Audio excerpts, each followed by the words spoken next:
It's Eric Previn from the 3rd District, and always appreciate a report from the Sheriff's Department. This is a deeply worrisome report, quite frankly. First of all, the scanners, just quickly, are silly, first of all, okay? Because if you want to prevent contraband from entering a facility, and if you want to worry about people being unnecessarily searched, you get a dog. Okay, dogs do that, but you have issues with that for some reason. So we keep circling around with these multi-million-dollar scanners that goes nowhere. It's been years and years and years, and now we're almost done fixing the cabinet to get it into the room. It's insane, and you ought to step forward and demand that they get rid of these things and reapply that money to deputies who can do their job, number one.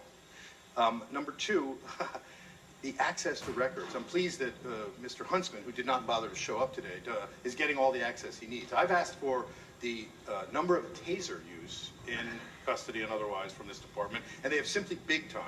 And they want to play a California Public Record Act game. You can talk to Dyer, I believe, is the guy's name, who works for McDonald. They're not playing appropriately in that regard, and that's a big, big problem. And the suggestion that this is AB 109, Catherine Barger, is completely absurd.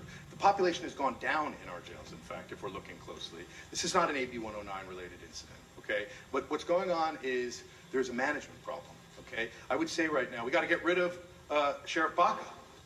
Oh, we already did. So this is a significant problem, okay? These numbers have spiked significantly. Inmate on inmate violence being permitted up in Pitchess. Why don't you look at the number of individuals who went to tour Pitchess, as Mr. Huntsman takes very careful notes about where they're going to have little meetings, including with the sheriff himself. The assistant from his group is doing it. This is bad, bad news, guys. And the iPod grievance system, I mean, you got to be kidding me. It's so embarrassing, I can't even read it. And the good cops who are doing their jobs shouldn't have to face this kind of embarrassing music every single time. And you buried it, sir, because the liability report by Richard Winton in the LA Times tells Detroit 5.6 million up to over 50 million. Next speaker, please. Correct. No one's above